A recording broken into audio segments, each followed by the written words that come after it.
My name is Ahmed Mustafa. I used to be a Quran teacher, a respected imam, a man of discipline, feared and followed by hundreds in the Muslim community. I thought I had truth. I thought I was serving God. But on one terrifying night in July 2025, everything I believed drowned with me. I died, not metaphorically, literally. I was trapped in the middle of the Texas flood, alone, no one coming, no escape. I called on Allah and heard nothing. But in the last seconds, as the water filled my lungs, I remembered something a Christian boy once whispered to me in Cairo: Jesus saves. So I said his name for the first time in desperation, and that's when everything changed. I had a near-death experience. I left my body. I saw things no one warned me about. I met Jesus, not a prophet, but the risen King. And he didn't come to argue theology. He came to open my eyes. He showed me a spiritual war that's been hidden from us, a deception so deep it's infected religion, politics, education, even the way we think. There's a hidden agenda driving global chaos, and it's not just human. Behind it is a darkness afraid of only one name: Jesus. I saw heaven, I saw earth, I saw what's coming, and now I can't stay silent, because people are waking up everywhere. They're questioning what they've been taught. They're feeling the pull towards something real. And I believe you're one of them. What happened to me wasn't just for me. It was for anyone with the courage to search for truth. Before we begin, tell me in the comments, where are you watching from, and what time is it there right now? I want to know how far this truth is reaching. And if this is stirring something in your spirit, subscribe now to the channel Truth from Beyond. Because what I'm about to share isn't just a story, it's a revelation. And the next chapter is already on its way. My name is Ahmed Mustafa. I was born in Cairo in 1981, raised in a devout Muslim household where the Quran wasn't just studied, it was lived, breathed, obeyed. I'm not telling this story for attention. I'm telling it because something happened to me that changed everything. Not just my faith, but my reality. And if you're watching this, it means you're meant to hear it, because this isn't just about me.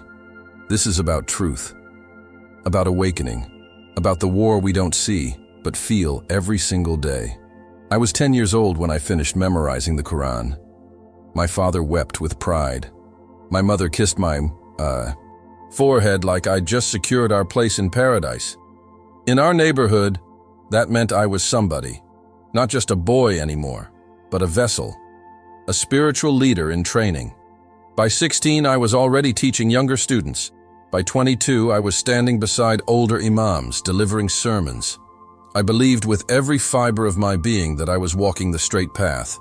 But now, when I look back, I can see how deeply I was entangled in a spiritual war. And I didn't even know it. The kind of war where truth is buried beneath centuries of tradition and no one dares to dig. Egypt was collapsing under its own weight. Corruption, poverty, distrust. But inside the mosque, I felt protected.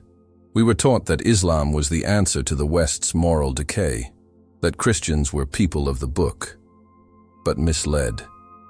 That Jesus was a prophet, respected, yes, but nothing more. That idea was planted deep in me, and I nurtured it like a sacred boundary. Little did I know, that boundary would be the very thing Jesus would one day cross to reach me, because deception doesn't always look like evil.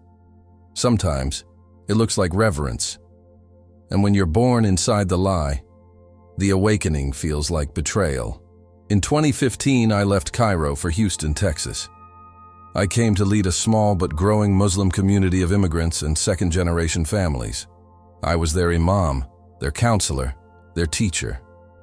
I walked into living rooms where kids were addicted to video games and fathers were drowning in debt. And I brought order, discipline, faith. People respected me. Some feared me. They called me Sheikh Ahmed.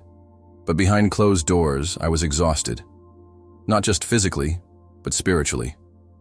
There were moments I'd kneel to pray and feel nothing, like I was speaking into a void, but I silenced those doubts, told myself it was a test from Allah.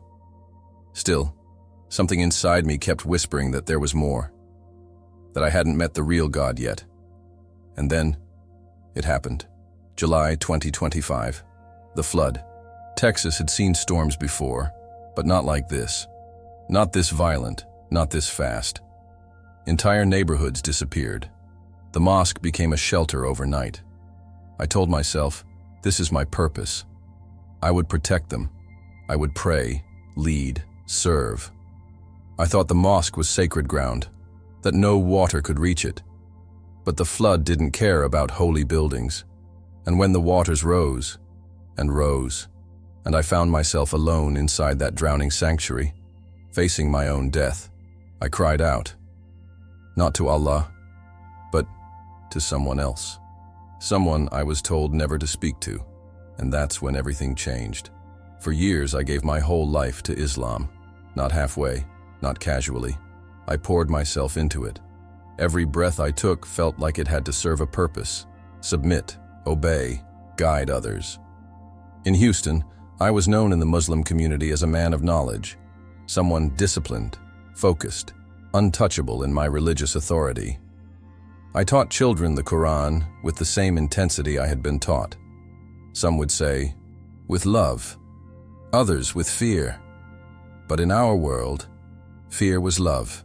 And I believed that if I could help build stronger Muslims, I'd earn more reward in the afterlife. That was everything to me. My eternity was at stake, or so I thought. People trusted me. I led Friday prayers with hundreds packed into the mosque, men shoulder to shoulder, eyes closed, hearts heavy with burdens they didn't speak of. I visited families, helped struggling couples, arranged funerals, taught young men who felt lost in American culture. They clung to the Quran like a lifeline, and I was the one holding it. Looking back now, it wasn't just devotion. It was control. I had unknowingly become a gatekeeper in a system that, at its core, was afraid of questions. We were all afraid of doubt, of other ideas, of the truth that might threaten the box we lived in. The truth is, I never questioned anything, not even once. I believed Islam had every answer for life, death, politics, sexuality, economics, even punishment. Everything had a verse, a rule, a consequence. I didn't see it as a cage. I saw it as safety. But sometimes, late at night, I'd hear a whisper in my own heart, asking, why does this feel so heavy? Why does God feel so far away? I silenced those thoughts quickly. I buried them in long prayers and memorization drills. I told myself it was just the whispers of Shaitan. But now I know that wasn't a demon. That was the Holy Spirit knocking. What I couldn't see back then was that my devotion, sincere as it was, had become part of a much larger spiritual war, one that didn't just target individuals, but nations, movements, ideologies. I was unknowingly playing a role in a system designed to resist Jesus at all costs. Even mention of his name in a loving way was met with suspicion. But isn't that strange? Why is his name the only one that causes such tension? Why does the very idea of Jesus as Savior cause fear, even rage? Because the elite, not just politically, but spiritually, have always feared the light. The moment you speak the name of Jesus in truth, the system trembles. And I was still part of that system, blind to it all. But something was coming, something that would tear the veil wide open, something no Quran verse could protect me from. That flood wasn't just water, it was judgment, a cleansing, a confrontation between truth and deception. And I was about to find myself trapped in the middle of it, with no imam to guide me, and no more words to hide behind, just me, my soul, and a voice I hadn't heard in decades, yet one that felt more familiar than anything I'd ever known. It started like any other storm. Dark skies, heavy clouds. Houston had seen worse, or so we thought. But something about this one felt different. The wind howled like it was alive. The air itself felt heavy, like the weight of something unseen pressing down on the city. July 2025. The rain didn't fall. It pounded. Hour after hour, like the heavens had burst open in a judgment. Within a single night, entire streets vanished. Cars floated like paper. People screamed through flooded phone lines. It wasn't just a natural disaster. It felt like a reckoning. I stayed in the mosque. I told myself, and everyone else, that we were safe there, that Allah would protect His house. I quoted surahs about divine mercy. I invited those with nowhere to go to seek shelter under the dome. For a while, it gave me purpose again. People looked to me with hope in their eyes. I led prayers by candlelight. We recited verses while thunder cracked above us, but deep down, I couldn't shake a growing sense that something was wrong. Not just physically, spiritually, like a veil was thinning, and something ancient was rising. By the third night, the water breached the outer gates. I remember standing barefoot in the main prayer hall, watching the floor ripple with black water, as if the earth itself had opened a mouth. People panicked. Families tried to escape, but the roads were gone. I told them to go. I stayed behind, stubborn, convinced that I had to guard the house of God, that if this place fell, what hope was left? But maybe I wasn't guarding anything. Maybe I was clinging to a system that was already crumbling, and the flood wasn't destroying it. It was revealing it. By dawn, the water was up to my waist. The mosque was silent, emptied, abandoned. The Quran shelves floated beside me. The prayer mats drifted like lost skin. I tried to keep reciting the verses, but my voice cracked. I was scared. I started to question, why isn't Allah saving me? Why was I alone in the so-called sacred place? Why did it feel like no one was listening? That was the first time I allowed the question to form in my mind. What if everything I believed wasn't the full truth? What if I had given my life to something that could not save me? As the water climbed to my chest and then to my neck, I realized this might be how I die. Not in jihad, not in old age, not surrounded by family, but alone, in silence, in the dark, underwater. I remember gasping for air, lungs burning, throat closed. And then, just before it all went black, a whisper, faint, familiar, rose in my memory. A sentence I hadn't thought of since I was a boy in Cairo. A Christian friend once said it to me with trembling lips, afraid I'd hit him for it. Jesus saves. At the time, I laughed, but now, that phrase came back with power. Jesus saves. I didn't know what I was doing, but in my final breath, with my soul slipping, I did the unthinkable. I cried out, not to Allah, but to Jesus, if you're real, save me. And that's when everything changed. Everything went silent. No more water, no more thunder, just darkness, and a pressure so intense it felt like my chest was being crushed from the inside. I couldn't breathe. I couldn't move. I remember thinking, this is it. I'm dying. But it wasn't fear that overwhelmed me in that moment. It was confusion. Where was the peace I had preached about for years? Where was the presence of Allah I had promised to the faithful? All I felt was absence, silence, emptiness, as if I was falling into a void that had no end and no bottom. My lungs burned, but my soul screamed louder. The verses I had memorized since childhood vanished from my mind. Nothing made sense anymore. I couldn't even form the Arabic prayers. I tried. I begged. But there was no answer, no voice, no comfort, just weight and darkness. It was in that black stillness that I felt something even worse than death, abandonment. For the first time in my life, I wasn't sure if God was even there. That thought terrified me more than the drowning. Was I praying to someone who had never heard me? As I slipped further from consciousness, images from my past flashed like a reel of film unraveling. My father's proud face when I finished the Quran, the families in Houston thanking me for guidance, the children I had disciplined harshly in the name of piety. And then, suddenly, a memory I hadn't thought of in decades surfaced. Crystal clear. I was a teenager again, sitting on a stone wall in Cairo. A Christian boy, no older than me, trembling as I mocked his Bible. Before he walked away, he said one thing, just one. Jesus saves, even people like you.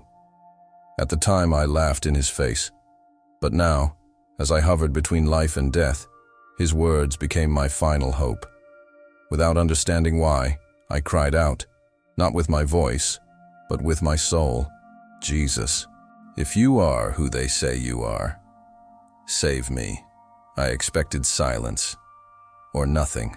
But the moment that name passed through my being, everything changed. The pressure lifted. The darkness cracked.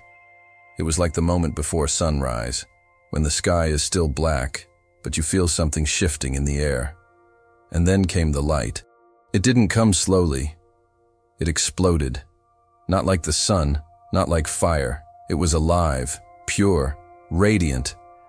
I wasn't in the water anymore. I wasn't in Houston. I wasn't even in my body.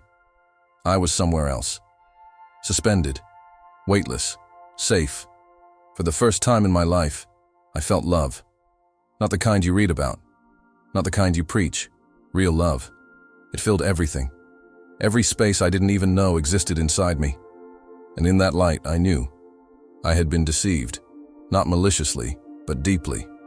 I had served a system, a rigid structure built by men. But what I was feeling now, this was not religion. This was truth. And it was only the beginning. I don't know how to describe it in a way that does it justice. Words feel like paper trying to hold fire. But I'll try. He stood in the light, not stepping into it, not reflecting it. He was the light. Everything around him bowed to that radiance. But it didn't blind me. It healed me. He wore what looked like robes, white beyond white, glowing, not like something from earth. And his eyes saw everything, not just what I had done, but who I really was, every doubt I'd buried, every mask I'd worn, every question I was, too afraid to ask. And yet, he didn't look at me with judgment. He looked at me with love so overwhelming, it broke me. I fell, not because I was told to, not out of fear, but because for the first time I realized how empty I'd been my whole life. All my devotion, all my discipline, all my rituals, they were just shadows. But this, he was substance. He reached out to me, and I saw the wounds in his hands, real wounds, and yet they radiated glory. I don't know how long I was on my face before him, but I remember what he said when I finally looked up. I know you. I've always known you. I was with you in Cairo. I wept with you in silence. And I came for you, not to condemn, but to call you home. I couldn't speak. I could barely breathe. My entire worldview had shattered. I had built my life fighting the very one now standing before me. And yet, he offered peace. Not as a theory, not as a theology, but as a person. He didn't argue doctrine. He didn't mention Islam. He didn't, speak like a politician or a scholar. He spoke like a father, like a savior. And he told me things I never expected to hear, about myself, about the world, about what's really happening behind the scenes. That there's a hidden agenda working through systems of power, even religion, to keep people from the truth, to keep them from him.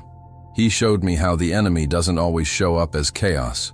Sometimes it shows up as order, religious order, cultural pride, sacred routines built by men to keep us comfortable and asleep. He said, "You were devout, Ahmed, but you were blind. You served a structure, but not the spirit." And then he touched my face, and it felt like a river of living water poured through my soul. The shame lifted. The fear dissolved. I wasn't being punished. I was being reborn. He looked me in the eyes and said, "Your life is not over. It's just beginning." And then he smiled. Not just with his mouth, with his whole being. I felt it surge through me like power and gentleness all at once. And that's when I knew I could never go back. Not just to Islam, but to anything that didn't begin and end with him. He wasn't just a prophet. He wasn't just a teacher. He was the truth I had been avoiding my whole life. The truth that broke through the deception, the control, the fear, and called me by name. But that wasn't all. He had something else to show me, something beautiful and something terrifying. He took my hand, and suddenly, the atmosphere around us shifted. It wasn't like moving from one place to another. It was like reality itself folded. One moment I was standing in that light. The next, I was somewhere else entirely. But I wasn't walking on ground. I wasn't breathing air. I was being, and yet more alive than I had ever been. The place he brought me to. I don't know what to call it other than heaven. But even that word feels too small, too limited. It wasn't just a place. It was a presence, a realm of purity, where nothing untrue could survive. Everything was light, but not light like the sun. It was alive. It moved. It sang. Rivers of living light flowed like liquid crystal across landscapes that pulsed with beauty. I saw hills that shimmered, trees that seemed to breathe, and flowers that opened in response to the very sound of Jesus' name. The air, if you could call it that, was filled with music, but not the kind made by instruments.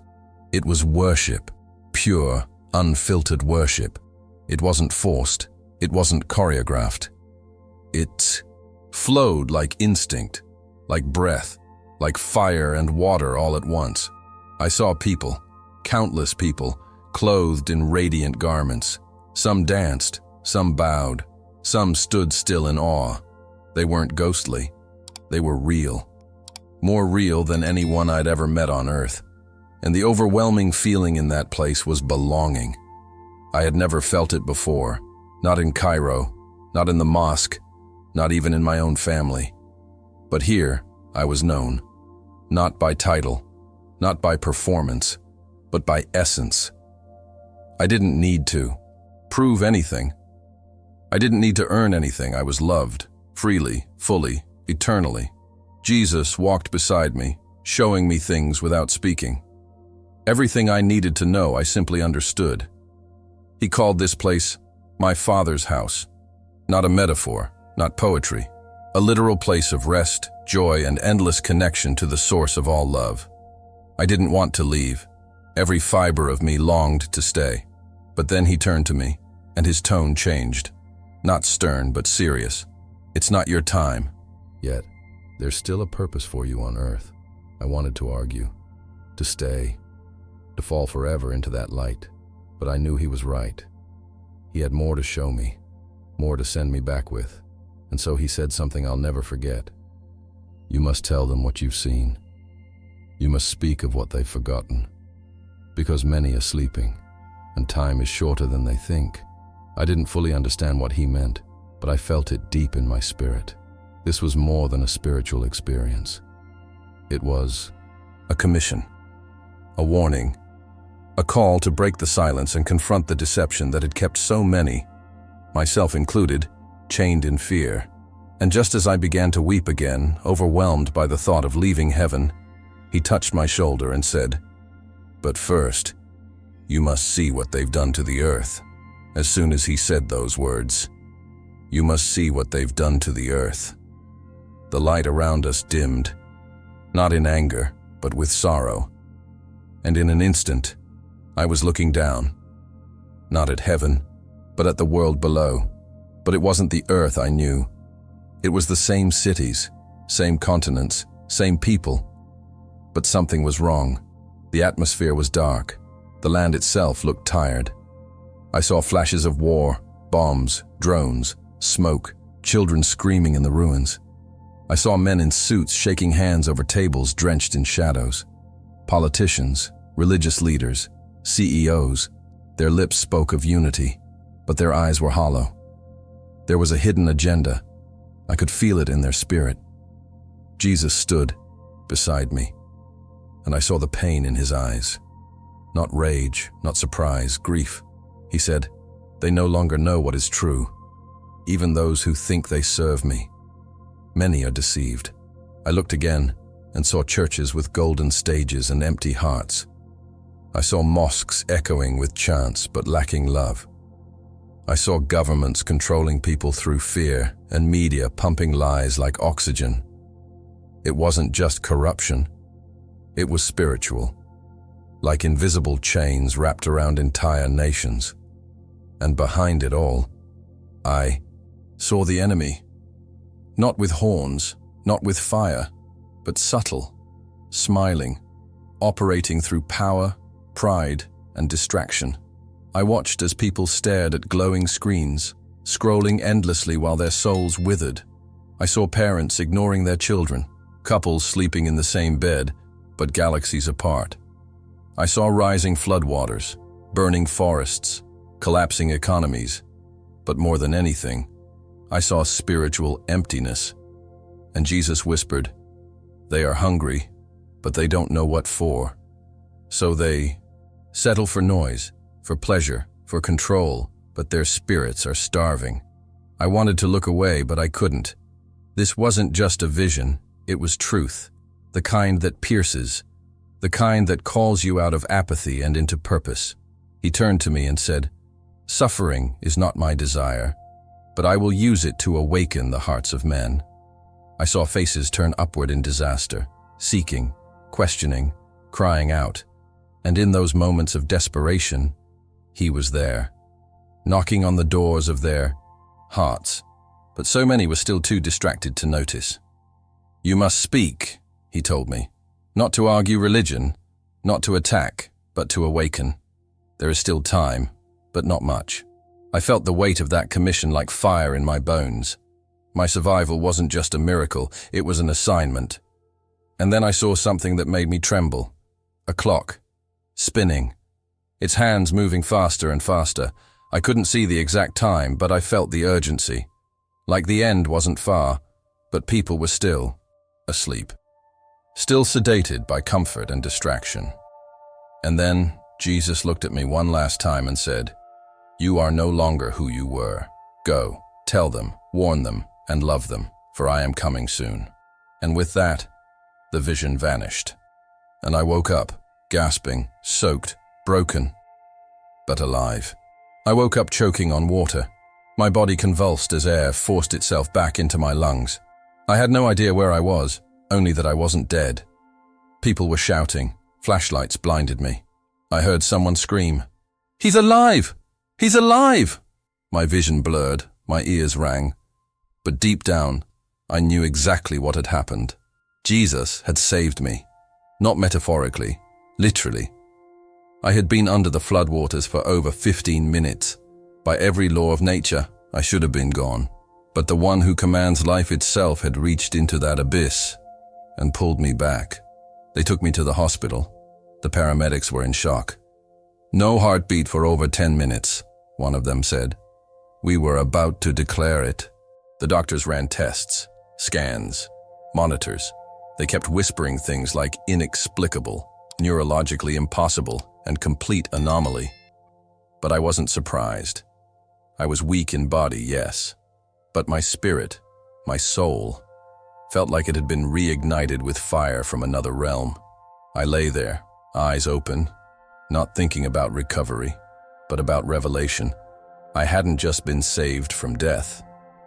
I had been reborn into truth. I didn't speak much at first. Not because I couldn't, but because I was trying to. Hold what had happened. How do you explain something like that? How do you tell people that Jesus appeared to you in radiant glory, called you by name, showed you heaven and earth, and gave you a mission? You don't just blurt that out in a hospital bed. But something inside me burned. It wasn't anxiety. It was urgency. I wasn't allowed to stay silent for long. I had seen too much. I had been given too much. The awakening had begun, and I knew my first step was to speak. As word spread that I had survived the flood, people from the Muslim community began to visit. They thought I would declare it a miracle from Allah. But when they looked in my eyes, they saw something different. I wasn't the same man. Something had changed. My tone, my silence, my eyes. They weren't filled with pride anymore. They were filled with peace. And not the peace I used to fake for sermons or prayers. This was real, gentle, unshakable. One brother asked, "What verse did you recite to survive?" I looked at him and whispered, "I didn't call a verse. I called a name."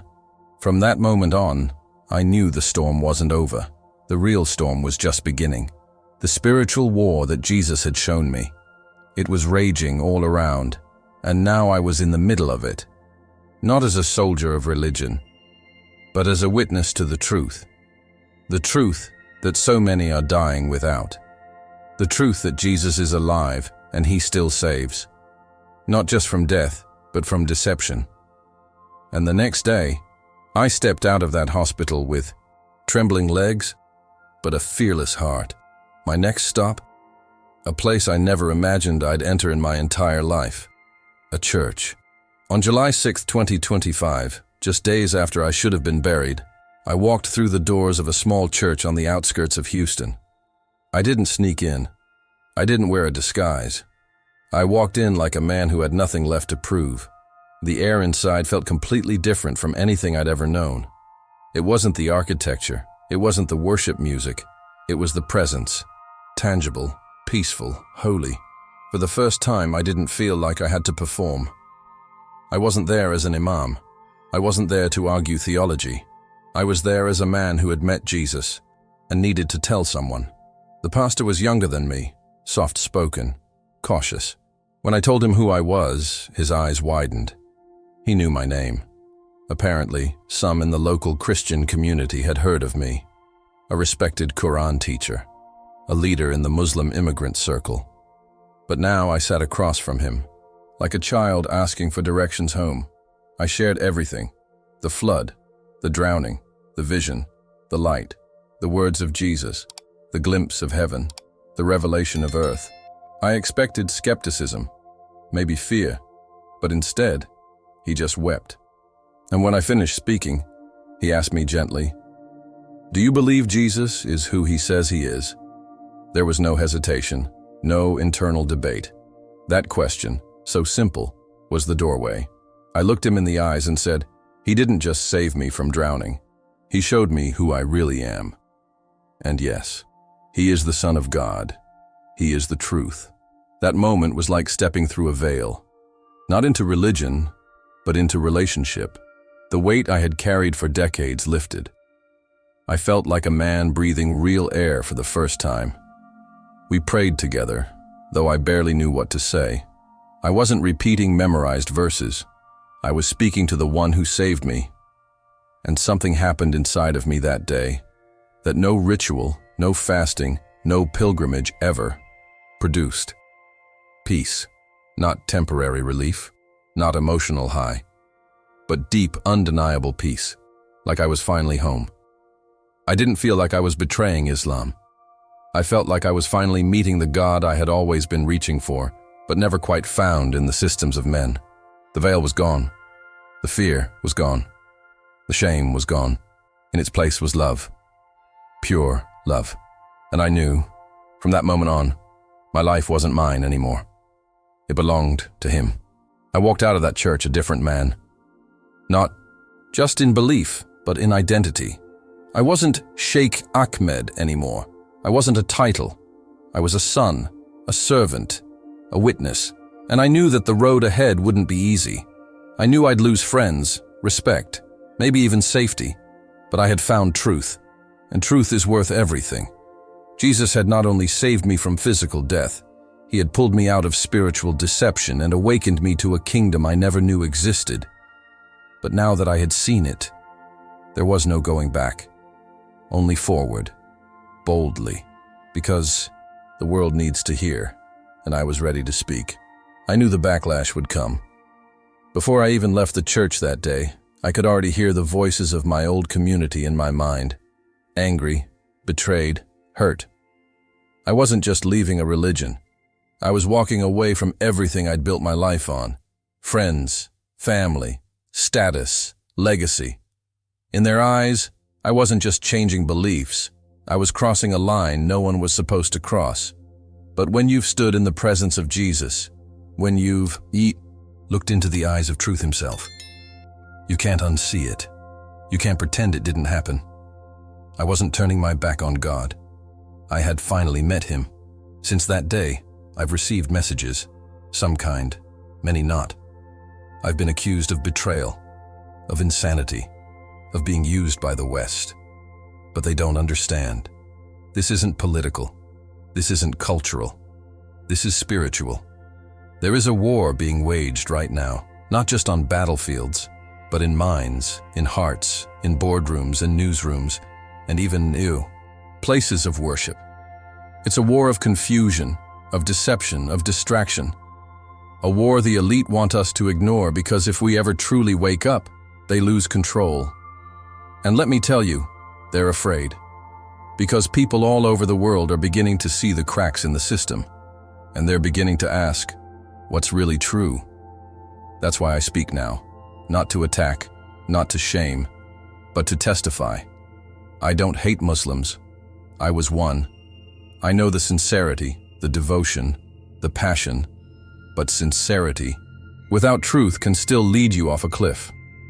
I know what it's like to pray 5 times a day and still feel empty, to fast, to give, to teach, and still wonder why God feels silent. But I'm here to tell you, he's not silent. You just might be listening in the wrong direction. Jesus is calling, not just to Christians, not just to the religious, but to every soul ready to be awakened. The cost is real. I won't pretend it's easy, but the reward, it's worth everything. Eternal peace, identity, purpose, truth, and a love that no mosque, no verse, no law ever gave me.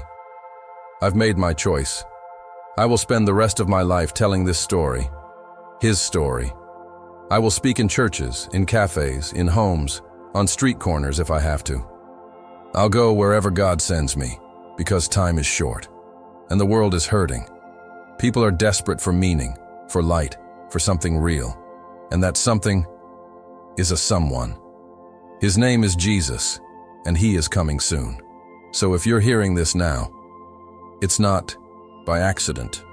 I was sent back to share what I saw, and you're being invited to wake up, to step out of the system, to see through the deception, to prepare for the greatest revelation the world has ever known, because this isn't just my story, it might be yours next. Now that you've heard my story, I need to ask you something real. Have you ever felt like the world around you doesn't make sense anymore? Like there's something going on beneath the surface? Something spiritual? Something no one dares to talk about? I used to feel that. I used to silence it. But now I know. That feeling is the beginning of awakening. I'm not here to convince you with arguments. I'm here to speak truth, because I saw what most people never do. And I came back to warn, to reveal, and to invite you into something eternal. Because if Jesus could reach me in the depths of floodwaters, he can reach you, right where you are. So I want to hear from you. Have you ever had an experience that shook your view of reality? Something spiritual, something real? Share it in the comments. Let this be a space where truth starts to break through the noise. If this message spoke to you, subscribe now to the channel Truth from Beyond and turn on the notifications. You don't want to miss what's coming next.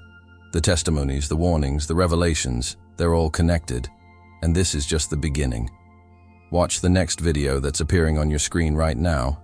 It's another testimony that confirms what I lived and what you may already be sensing deep inside. My name is Ahmed.